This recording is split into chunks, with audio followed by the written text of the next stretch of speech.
back to the Rick Smith Show. Check out the website, thericksmithshow.com. So the other day, the president gave a speech. He was talking about, the gun issue. And he got to, he was talking about all of the tragedies, Columbine and San Bernardino and Virginia Tech. And when he got to talking about Sandy Hook, he choked up. I think as any compassionate, rational, thoughtful human being would, thinking about the murder of children, you're obviously, I think, going to well up. And I mean, there weren't waterworks. It wasn't the John Boehner moment, but clearly he was choked up. And you look at what fake news on Fox comes out with the next day and again today, that evidently he used raw onions to make himself cry. This Andrea Tantaros said, I'd check the podium for raw onions or some no more tears or something. Then you get, this red eye program, the Guns man, Michael Guns Guzzleman. He says that Obama was clearly faking his crying. He put pepper in his eye, the Guz said. And that's how he started to cry. And he goes, this is breaking news. We're breaking news here. He was not crying. And I'm going, really, I honestly don't remember anyone doing that to Bush, attacking him over his emotion. It's just nuts to me. Anyway, here to talk a little bit about the gun issue. And also the presidential election coming up. I've asked our good friend Bob Weiner, Democratic strategist. He was also the former public affairs director, both during the Clinton and the Bush administrations. Bob, thanks for taking time for us. It's a pleasure to be with you, Rick, and thanks for all you do to get that working person's progressive message out. I really appreciate it, and we all do all over the country. Thanks so much, Bob. But here's the thing. I look at this, and these are just two examples. There are hundreds of them, of people saying on the right, on the far right, and these extremists saying Obama was faking it. He wasn't really crying. He wasn't really that emotional. He used peppers and onions. And you go, really? I guess I'm struggling with how insane things have gotten. Well, there's paranoia in a lot of places. That's certainly one of them. I am privileged, Rick, because of our op-eds. You know that we do op-eds in major papers all over the country. And I cover Obama at the White House, and there is nothing that frustrates him more about his presidency than the inability to get something done on guns when assault mass killings have doubled over the last decade and quadrupled over the last 30 years. And half of those killings in mass killings are from assault weapons. And yet they come up with these excuses that they need these weapons, and they don't want to do the background checks that 90% of the American people support. And we have 30,000 deaths by guns a year compared to a couple hundred in Britain. Nothing has frustrated him more, and he cries every time that he has to go in front of the national cameras once a month and talk about the families, and I feel for them, and Congress is getting nothing done. It is a horrific experience for him, and his worst as president. And Rick, the other thing is the Cruzes of the world and Trumps and all that, they talk about the Second Amendment and the Constitution. But the Constitution also guarantees the general welfare and liberty. And as the president said, you can't have life and liberty if you're dead and killed. That's kind of the contradiction to it that's guaranteed in the Constitution. And that 5-4 vote, the Heller vote on guns, that Cruz said, if Hillary's elected or if the Democrats are elected, one judge would change that. Yeah, that's right. One judge would change that and would change Citizens United and would change a lot of things and would make sure that we could have minimum wage increases to help against the income disparity. That's right. That's what one judge would change. So looking forward to it. Yeah, I'm with you, because the sad reality, and I've been saying this for a couple of years now, the wealth class of this country wants to take us back to the days of Lochner, where it was illegal to have minimum wage laws or maximum hour laws or child labor laws. There is a movement in this country to move us back to the bad old days, where if you're desperate enough, Bob, to work for poverty wages in deplorable conditions, well, you made the choice. You had the liberty to do it. And it's, to me, kind of insane. We are so costing ourselves when, the CEO has increased by 30 times and the regular workers has only gone up by 15% in real dollars over the last 30 years, Rick. That is just tragic. And it is one of the reasons why we have so lost our standard of living, why we've moved from first to 15th in college educations, why we spend more than we spend 3 times what other countries on earth spend on health care, because even though we have Obamacare with benefits, we didn't protect against pricing because the insurance companies insisted on staying in the picture. And so there's a lot of work to do. Yep. There's an enormous amount of work to do that both Hillary and Bernie are pushing out there on, and O'Malley in his way, but he's not a real factor. But, even Biden said there are 2 real candidates in this race. Right. But here's the thing. I mean, I think the Republicans in the House, signaled it yesterday. You brought up health care, and the reality of the 60-second repeal. Yes. 60-second one. In stereo, you got that the 60-second. To me, they know he's gonna veto it, but that was that dog whistle to tell the Republican voters, hey, if you want it, all we need is a Republican president because we got it on the desk. That's exactly the significance. And we'll lose the pre-existing condition coverage, the oversight of the insurance industries. People say there's been a spike in healthcare prices with Obamacare. Okay, now let's talk about the facts. There was a 10% increase per year before Obamacare for 30 years on the average, 100% per decade. And now, literally, I've researched this, and we put an op-ed out on it. Now there's been a 5% increase. In other words, we cut the price rise in half because of the provision in Obamacare that says you can oversee the insurance companies. I've had conversations with folks on this, and we've hit that specifically. And I know a lot of people whose premiums have gone up.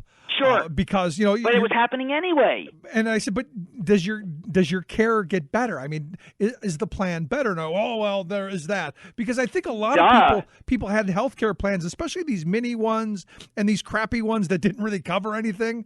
I think now by having some kind of minimum standards, people's care and the insurance went up a little bit, but the cost went up, but your care, I think, got better. That's right. And, Rick, it's not just the Republicans who use that. It's us who fall for it. Yeah. Even the great, my hero, Bill Clinton, says prices have spiked, but it'll get better now because there are more kids signing up. He misses the point. Don't concede the spike. We're half what it was when the insurance companies had full control. It's half of the raises that it was before Obamacare. So let's get to the big question, Bob, because this is, I think, an important election year. I know you're a Hillary guy, right? I'm, as I told you off the air, very much a Hillary guy, but also very respectful of Bernie Sanders, who I was on congressional committees with and we're friends, and he was here at the National Press Club. I took pictures with him. I know his political guy, Tad Devine, and he has an enormous amount to say. But let me tell you where I break with Bernie. He's fantastic on his 1% and on income disparity, and it's because him and Elizabeth Warren that's become an issue, and all of them are fighting for it, as Elizabeth Warren just said, all of the 3 candidates. But Bernie, when he says break up the big financial institutions, that's exactly what Obama did not do. He rescued them because it would have completely jolted the world and the U.S. economy and completely disrupted our economy, which has gotten enormously better since the bailout, including of the big companies. What has to happen, as Hillary said, is regulation, oversight, and consumer protection, prices and more loans, and availability to the consumers and protection of the consumers. That has to happen better and better and much better than it has been. And that's what has to happen, not break up what has created America. So that's where I differ from Bernie. Yeah, I'm a fan of not allowing them to become huge monopolies, and I've seen mass consolidation since the big collapse, and that's concerning. That's correct. I'm also a big fan of having state banks like North Dakota. I wish we would do something like that here in Pennsylvania. That's right. Community banks have been fantastic, and that's certainly a way to go. And the big banks are trying to completely eviscerate them. Yeah, I mean, that whole competition thing. And we do need a Teddy Roosevelt type who's going to do anti-monopoly work. It's like the anti-monopoly work has just disappeared from the American psyche because we've been so pandering to the big corporations and the big businesses. I totally agree with that. Yeah. So is Hillary or Bernie going to be immediately slice down the creation of America from the top. You don't do that any more than you destroy capitalism. Right. So does Hillary or Bernie become that Teddy Roosevelt? Because look, there's nobody on the Republican side who's going to step into that, and it looks like Trump's going to be the guy, which I really didn't think was going to happen, but it looks like it doesn't look like his steam's going away. He's 2-1 ahead of everybody, and what everybody forgets is after you have the proportionate states for the first month, then it goes to winner take all. So if he goes 25 to 15 from there on, he wins all of it from starting after Super Tuesday. So it's I see it. You know, every convention, Rick, you and I have been around. They say, "Oh, we're going to have a broker convention." And they say both sides. You know, even Ted Kennedy against Carter. No. Because the delegates that are pledged actually stay pledged. They actually care about the person that they are elected for. They got on the name from the organization of the guy who appointed them to be their delegate candidate, and then they win. So once they win, they're dedicated to the person. That's a myth to say brokered convention. I don't see it happening even this time. It's rare that they flip. It doesn't happen. Yeah, It doesn't happen. If I remember, I forget when it was, but I think the guy from West Virginia had said he might consider flipping one of the electors. Anyway, it didn't happen. That didn't happen. But let's look at Donald Trump for a second, because the reality is it seems the crazier that comes out of his mouth, the more his approval ratings go up. He's George Wallace in a majority of his party. At least George Wallace for the Democrats was small enough to not be the factor. But yes, his viciousness, I can't see. I think as I was talking to some staff today, I think there's undercount in our polling where the polls show Hillary 2 up on Trump. Reid was going to lose by 5 points and then won by 5 points because the Hispanics don't come to the polls, they don't do the polls, and they're undercounted, and they're growing. Trump is going to get less than 10% of the Hispanics, given his calling them rapists and murderers and all of that. So, Romney got 20% because he wanted to self-deport them. Trump's language is worse. And so I don't see how he has a demographic path to victory, let alone African Americans who are furious about voter suppression. And as a result, it backfires, and you get them standing in lines for as long as it takes, and they'll come and show up. And women who hear about blood coming from their you-know-whats by Trump's language, that's just horrific what he does to women and Hispanics and African Americans. So I don't see how he has a demographic path to victory, and so I want Trump as our nominee. Although I don't mind if it were Cruz, by the way, because. The split screen there, Rick, would be his Dr. Seuss and shutting down the government versus Hillary sounding very smart on something. That would be the split screen we'd use as an ad, and the American people would have a clear choice on that. Yeah, I fear going I want anyone, because I always think back to 1980 and the Carter people Reagan. wanting Reagan, and then Reagan handing him his hat. I always fear that. Absolutely right.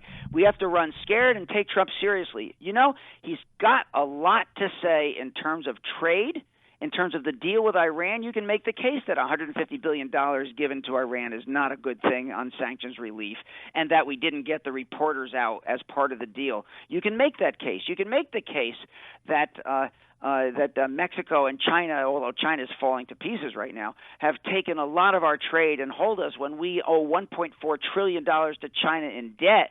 And my theory, Rick, is, and I'm going to be doing an op-ed on this, is we should pay it off through the Fed the same way that they gave $17 trillion to the financial top companies to bail them out, and it worked. Well, and it didn't blink. We didn't see any inflation. It didn't have the slightest ping on the economy, and $1.4 trillion wouldn't either, and we would no longer have China be able to do poisoned dog food and children's toys and all baby food and all of that kind of thing, and steal and hack and sell, and take manufacture, all of the products and all the things they do. We would have no reason to have to pander and kowtow to them if we paid off the debt through the Fed. Interesting. But I got to tell you, one of my biggest problems is that I'm still, I know you were in the Clinton administration, and I know your allegiance to Bill and that, but I look at NAFTA. I fought for him on the courthouse steps and fought Ken Starr and said, this is Big Brother at its worst. I'm with you. But was on Good Morning America today and interviewed and on CBS, NBC, News as the lead. That was my 15 minutes, Rick.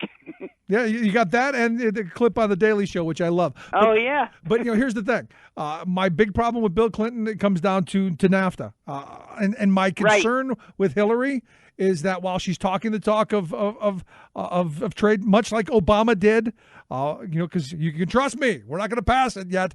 Colombia, Panama, Chorus, all got pushed through, and now the mother of all bad free trade agreements, the TPP. My fear is that Hillary, at her core, is a free trader. I think she's stuck with the position that she was pushed into by Bernie, and I think she will honor it and stay with that about it being against TPP. And the reason is you can really make the case that why should we give all that up to allow these countries to have low-wage workers over there and beat us in their prices? Why should we allow that and just cede it?